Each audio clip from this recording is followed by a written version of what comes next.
fadlan channelkana soo booqo subscribe like share iyo intaas wixii sii dheer.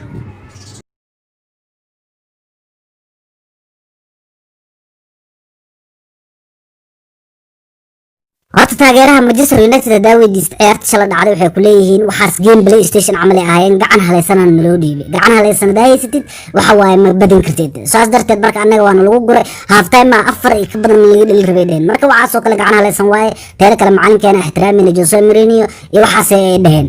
laakiin dadka kale taageeraha Liverpool waxa waaye ku kibray waaye waxay dhaheen anaga sanadka inta ka dhimana lagama badanayo horyaalka haddana waa qaadanayna asaana nahay dhagay ka dhuusan kibir dartiis waa la qabtay waa lagu dhibceeno way barajeen waa lagu dirno half time lagu kala baxaada wasalaam يونف وق الله قادر أبي إسكت عسير أستغفر عدد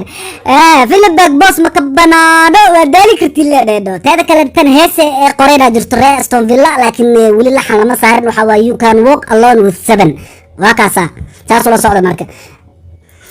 taageeraha inda la'aanta ah horta oo reer Liverpool ina la rabaa ciyaartoydiina hawaalnaha hadda difaaca ugu adag way dhahdeen xabadan dheer ee timaha xiran ee gadaalka ma ka xirato Faaduma Dhigay u baxshay aniga laakiin Van Dijk aan ka dhahdeen waxa waaye difaac adagna ma aha beenna u sheegina waa sirteen waa qaladeen shalay waa la qabsaday ayada inta badan iska dhalisana waa lagu saray